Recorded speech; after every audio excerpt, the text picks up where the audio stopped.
There's a war happening right now. Not with bullets or bombs, but in every conversation you have, every negotiation you enter, every room you walk into. Most people don't even know they're fighting. They think they're just talking, just being social, just trying to get along. But Sun Tzu knew better. He understood that every human interaction is a battlefield where the winner takes everything and the loser doesn't even realize. They've lost until it's too late. The art of war wasn't just about military strategy. It was about the deepest truth of human nature. People submit not because they have to, but because they're convinced they want to. And the master strategist never has to force submission. He creates conditions where surrender feels like the only logical choice. Sun Tzu said, "The supreme excellence consists of breaking the enemy's resistance without fighting." But here's what he really meant. You don't defeat people by overpowering them. You defeat them by making them defeat themselves. You don't argue them into submission. You position yourself so that submitting to you becomes their idea, their relief, their escape from a trap they didn't even know they were in. Let's destroy the first illusion. Most people think power comes from being the loudest voice in the room, the most aggressive negotiator, the one who pushes hardest. But Sun Tzu would laugh at this amateur thinking. Real power whispers. It doesn't announce itself. It doesn't threaten. It simply arranges reality so that resistance becomes impossible. When someone challenges you, your instinct is to push back. But Sun Tzu taught something far more devastating. All warfare is based on deception. Not lies, but strategic positioning. You let them think they're winning while you control the entire game board. You appear weak when you're strong. You seem confused when you're 10 steps ahead. You act concerned about their position while you're already occupying the high ground they don't even see. Here's how it works in practice. Someone tries to corner you in a meeting, questioning your decisions, undermining your authority. The amateur fights back immediately. The Sun Tzu strategist does something different. He agrees, partially. You raise an interesting point about the timeline. Then he pivots. What would you suggest as the alternative? Now they have to perform. They have to provide solutions instead of just criticism. And in that moment, they've moved from offense to defense without realizing it. But here's where Sun Tzu gets surgical. You don't just redirect the conversation. You redirect their entire emotional state. I can see this concerns you. Simple acknowledgement that puts you in the position of someone who understands and evaluates their emotions. Now you're not their equal in this discussion. You're their analyst, their judge, their superior, who graciously recognizes their feelings. Sun Tzu understood something most people never grasp. The person who frames the battle always wins it. So you never fight on their terms. Ever. Someone accuses you of being difficult to work with? You don't deny it. You reframe it. I do hold high standards. I can see how that might feel challenging. You just turned their attack into praise for your excellence. They're not criticizing a flaw anymore. They're complaining about your superiority. The deeper principle here is what Sun Tzu called winning without fighting. You create situations where people convince themselves to submit. A client tries to negotiate your price down aggressively. Instead of defending your rates, you become curious about their position. Help me understand what's driving the budget concerns. Now they're explaining themselves to you. They're justifying their position to someone who hasn't even disagreed with them yet. And the moment they're explaining, you're controlling. Here's the psychological trap Sun Tzu mastered. People need to feel heard before they'll listen. So you don't fight their position, you explore it deeply. So if I understand correctly, you're saying the timeline is too aggressive because of resource constraints? You repeat their concern back to them with slight modifications that subtly shift the frame. Now the timeline isn't impossible anymore. It's aggressive. The problem isn't your planning. It's resource allocation, which implies the solution is in their hands, not yours. This is where amateurs lose the war. They think understanding someone's position means agreeing with it. But Sun Tzu knew that understanding your enemy's position means you can dismantle it from the inside. You know exactly where they're vulnerable because they just told you. They think you're being empathetic. You're gathering intelligence. Let's go deeper into what Sun Tzu called supreme excellence. You create conditions where the other person's only rational choice is to align with you. Not because you force them, but because you've made non-alignment clearly disadvantageous to their own interests. Watch this in action. Your boss questions a strategic decision you've made. Instead of defending the decision, you make them a partner in it. I'd value your perspective on something. Here's the data I was working with. You lay out your reasoning step by step, but you present it as seeking their guidance, not proving your point. Now they have to either find flaws in solid logic or acknowledge the soundness of your approach. If they find flaws, you incorporate their feedback graciously, making them co-creators of the solution. If they can't find flaws, they've just validated your strategic thinking. Either way, you win. But here's the level most people never reach. Sun Tzu didn't just want to win individual battles. He wanted to restructure the entire dynamic so that future battles became unnecessary.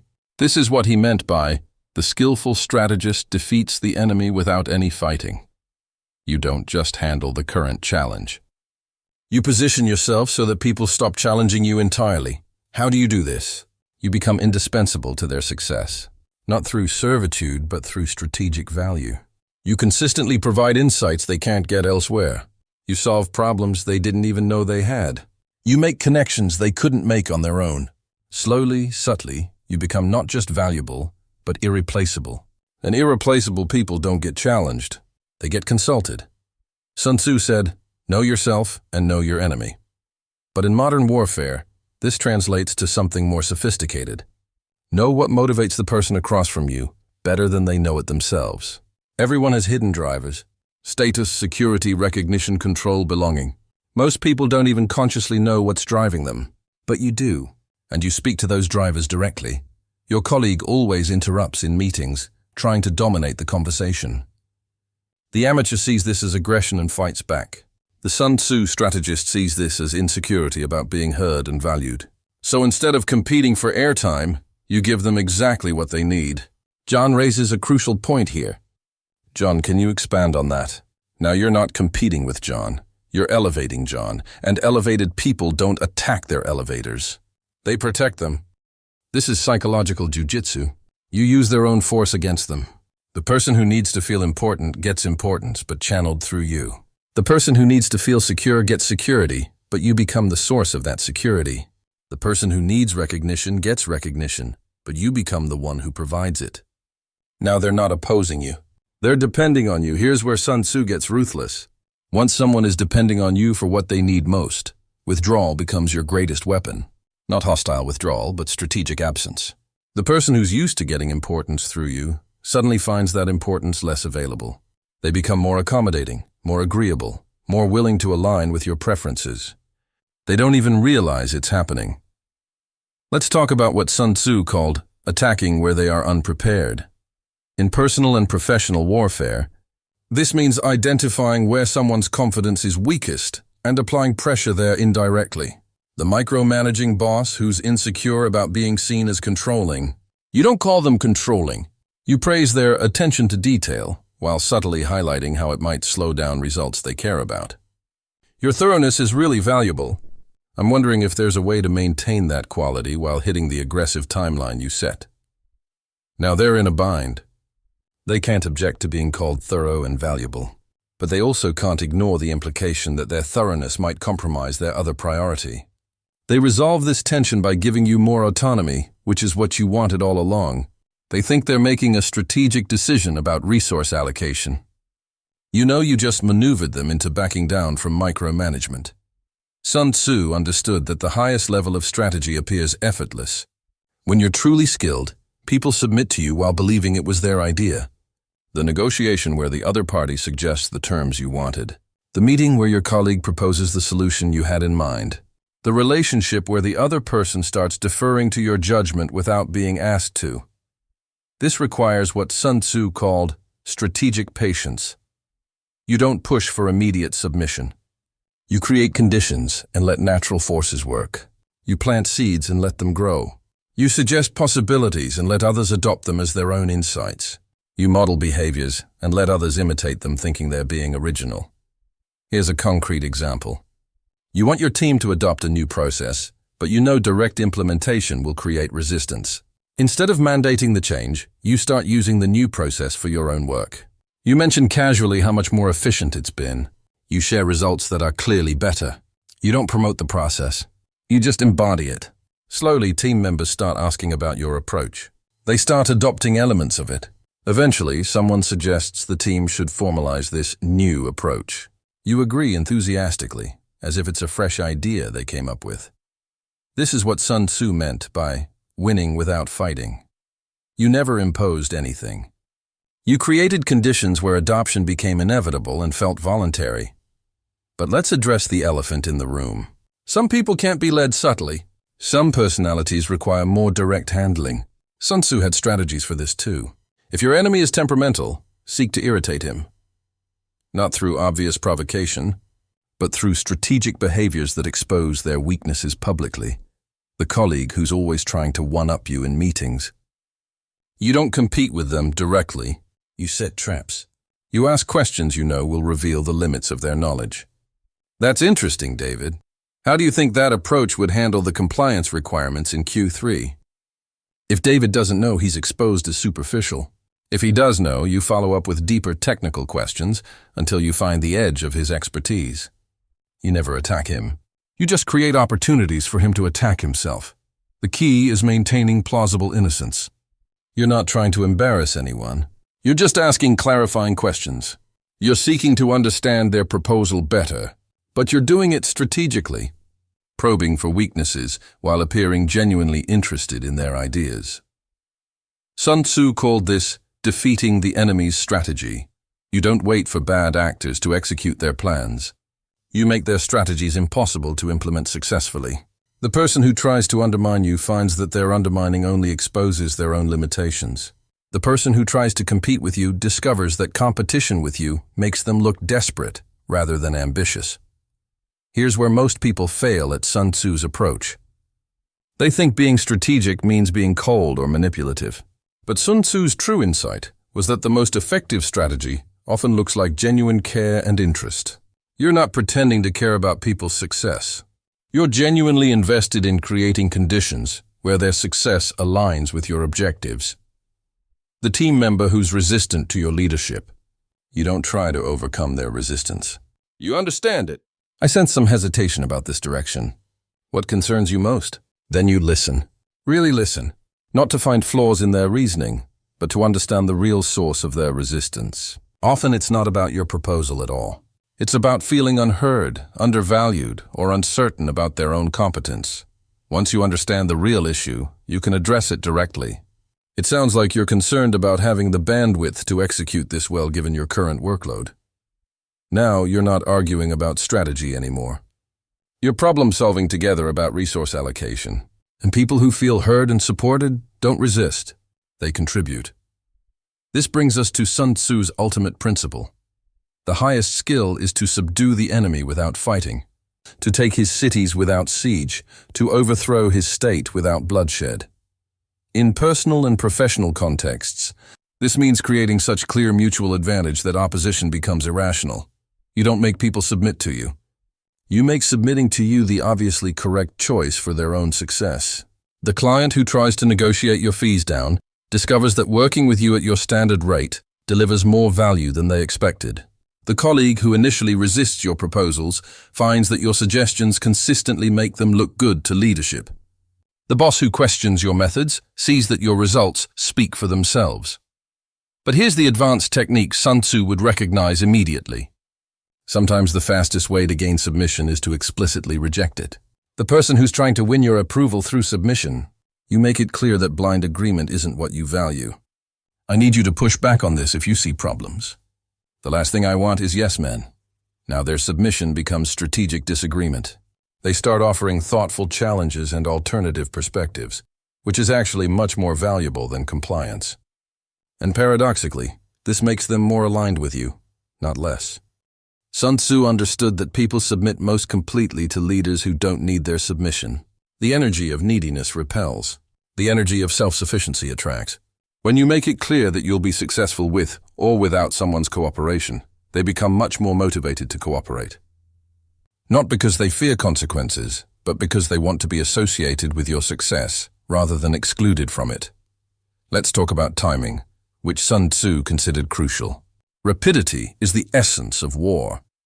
In interpersonal strategy, this means recognizing the moments when people are most open to influence and acting decisively in those moments.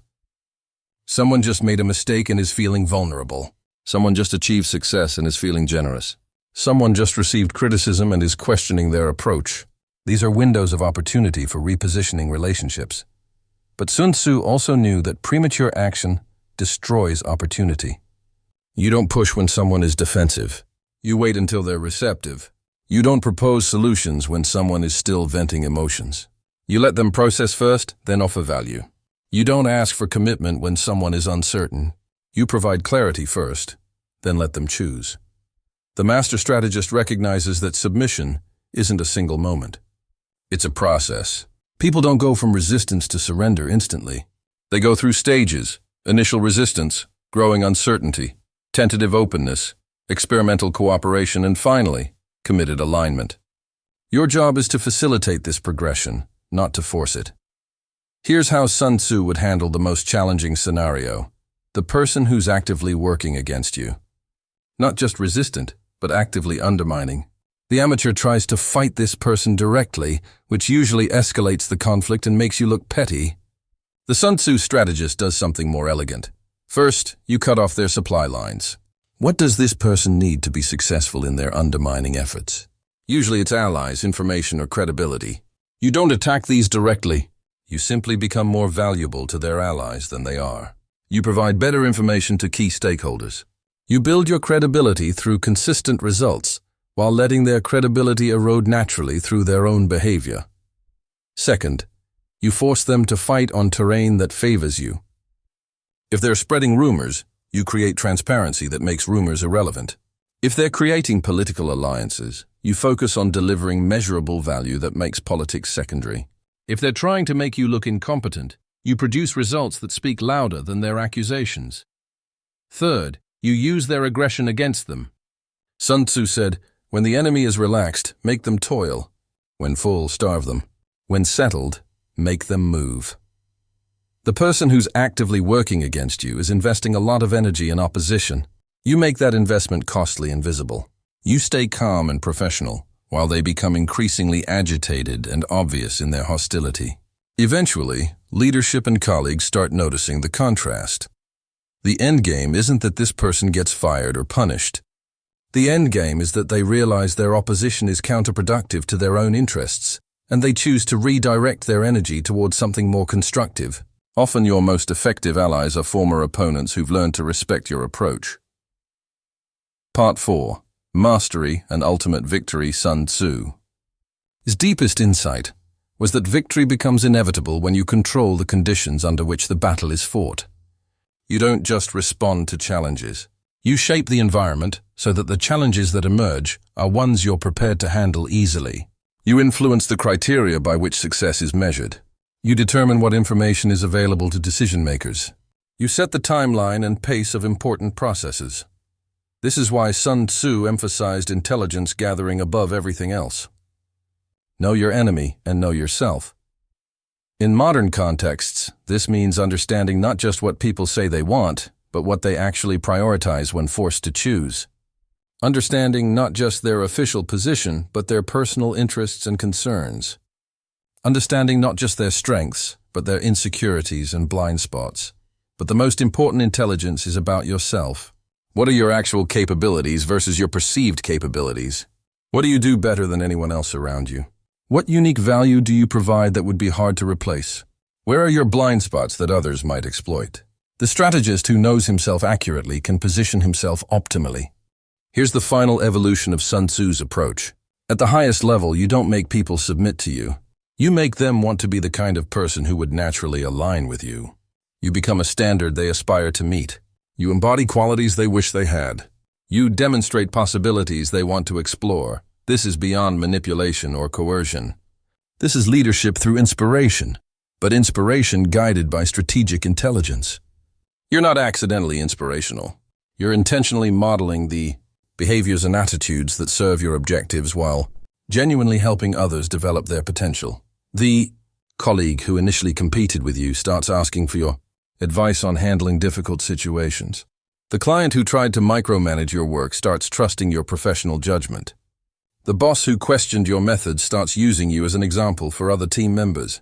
They're not submitting to your authority. They're aligning with your excellence. Sun Tzu would recognize this as the ultimate victory. When your former opponents become your advocates, when resistance transforms into respect, when competition evolves into collaboration. Not because you forced these changes, but because you created conditions where these changes served everyone's interests better than the alternatives. The person who masters Sun Tzu's approach never has to demand submission, because submission becomes the natural response to their strategic value, their emotional intelligence, and their consistent results. They don't rule through fear or force. They lead through the irresistible logic of mutual advantage and the magnetic pull of genuine capability. This is how you make anyone submit to you, according to Sun Tzu. Not through domination, but through the creation of conditions where alignment with you becomes the obviously superior choice for their success, their peace of mind, and their future prospects. Victory without fighting, submission without coercion, power without force. When you truly understand and apply Sun Tzu's principles, people don't feel like they're submitting to you. They feel like they're joining you. And that distinction makes all the difference between temporary compliance and lasting influence. Sun Tzu's deepest insight was that victory becomes inevitable when you control the conditions under which the battle is fought. You don't just respond to challenges. You shape the environment so that the challenges that emerge are ones you're prepared to handle easily. You influence the criteria by which success is measured. You determine what information is available to decision-makers. You set the timeline and pace of important processes. This is why Sun Tzu emphasized intelligence gathering above everything else. Know your enemy and know yourself. In modern contexts, this means understanding not just what people say they want, but what they actually prioritize when forced to choose. Understanding not just their official position, but their personal interests and concerns. Understanding not just their strengths, but their insecurities and blind spots. But the most important intelligence is about yourself. What are your actual capabilities versus your perceived capabilities? What do you do better than anyone else around you? What unique value do you provide that would be hard to replace? Where are your blind spots that others might exploit? The strategist who knows himself accurately can position himself optimally. Here's the final evolution of Sun Tzu's approach. At the highest level, you don't make people submit to you. You make them want to be the kind of person who would naturally align with you. You become a standard they aspire to meet. You embody qualities they wish they had. You demonstrate possibilities they want to explore. This is beyond manipulation or coercion. This is leadership through inspiration, but inspiration guided by strategic intelligence. You're not accidentally inspirational. You're intentionally modeling the behaviors and attitudes that serve your objectives while genuinely helping others develop their potential. The colleague who initially competed with you starts asking for your advice on handling difficult situations. The client who tried to micromanage your work starts trusting your professional judgment. The boss who questioned your methods starts using you as an example for other team members. They're not submitting to your authority. They're aligning with your excellence. Sun Tzu would recognize this as the ultimate victory. When your former opponents become your advocates, when resistance transforms into respect, when competition evolves into collaboration. Not because you forced these changes, but because you created conditions where these changes served everyone's interests better than the alternatives. The person who masters Sun Tzu's approach never has to demand submission, because submission becomes the natural response to their strategic value, their emotional intelligence, and their consistent results. They don't rule through fear or force. They lead through the irresistible logic of mutual advantage and the magnetic pull of genuine capability. This is how you make anyone submit to you, according to Sun Tzu. Not through domination, but through the creation of conditions where alignment with you becomes the obviously superior choice for their success, their peace of mind, and their future prospects. Victory without fighting, submission without coercion, power without force.